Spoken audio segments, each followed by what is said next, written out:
Do you ever feel like you're pouring money into ads and getting nothing back? I was there too until I cracked a funnel that prints over $34,000 a day. I've hit over $150 million in sales, and now I'm teaching you the exact same playbook. Let's get into it. So you only really need two main things to make your ads and funnel work at scale. So the first one is gonna be fairly obvious, but pay attention, there's a reason for the madness, is attention, okay? So you have to get someone to stop doing what they're currently doing and pay attention to what you're doing. And then number two, which is probably even more important, is get them to believe. That's actually the most important. And what I've noticed, especially in my industries, I've been in this industry for 7 years, you call it coaching, consulting, information marketing, whatever you wanna call it. The attention or the belief is a lot lower than usual. And that's because in my opinion, there's a lot of people out there, there's low barrier of entry. So that means there's a lot of people who aren't very good, which means a lot of people have worked with someone who isn't very good, which then lowers trust and belief that the thing you have actually can solve their problem, right? Because they just don't trust as much anymore. And so this has made stuff where you actually have to be a lot more, I would say, sophisticated at running your ads. And this is essentially what I've come up with. So typically when you run an ad, right, we'll just say it's an ad on Facebook or Instagram, looks like this. What I've started to do to build more trust and belief is I'll take these ads here and I'll segment them into people who've watched the videos for at least 30 seconds. So let's say I'm talking about getting more lead acquisition or getting more sales or building more marketing channels, whatever you want that has to do with building an actual business. I'm looking for people who've watched at least 30 seconds of that video. Now, in a perfect world, when you segment these audiences, you want to segment them by what the ad is about. So in my case, right, I'll give you guys a couple different examples. I can segment them by ads, right? Because I help people run ads at scales. I've spent over $30 million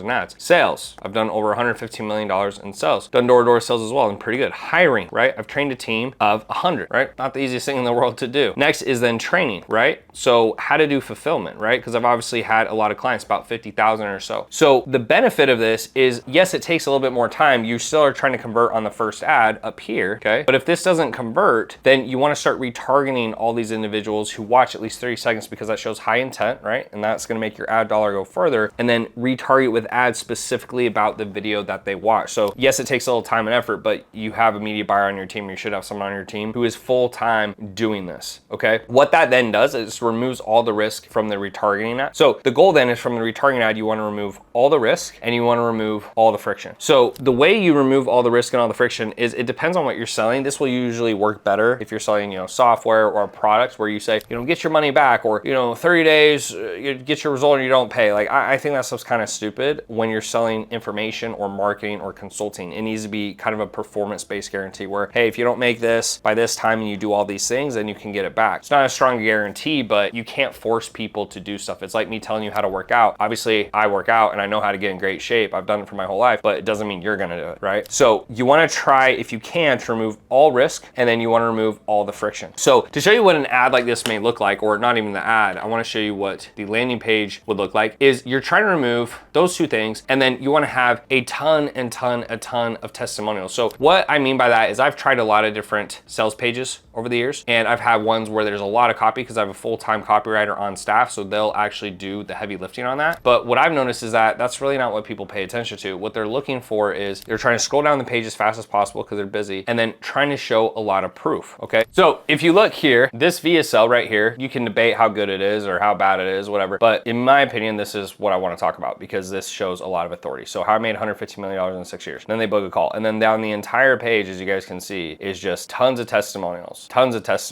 more testimonials, more videos. In fact, as we get new ones, I actually will put, like, this guy right here went 200,000 a month to 600,000. So they'll click on these, and these are actual videos that people can watch, okay? That's all that really you need to convince people. And it would, to me, seem like, hey, if this guy has this much proof on one page, you know, he's probably helped a few people, because, like, especially getting videos is a lot harder than just getting someone to write you something, you know, hey, can you write something nice about me or whatnot? So if you can do that, right, you make specific type ads and then you retarget based on 30-second views, and then you're making sure that wherever you're sending them, try to lower the friction as much as possible and try to make it risk reversal. Now, depending what you sell, this is easier, right? I just want to be clear. So I have a client, hopefully they're going to become a portfolio company of mine, but they help people get into Ivy League schools. That's a better offer, right? And it's very concise. It's like you either get in or you don't. When you're helping someone build a business, I've helped some people increase their business by 2x, but then they're still not happy because they feel, oh, I should have 3x or I should have 4x. So what I would say is sometimes the reason you're having an issue is because what you sell sucks. That has to be taken into account day one. Like, are you selling something that's good? Once you're selling something that's good, this is going to work a heck of a lot better. And if you do this, I've done this with this funnel, and to be frank, and this industry, this is a pretty tough industry. Like I'm now getting into private equity, hedge funds, tech, and I can already see like it's gonna be way easier. But the crazy part is even doing this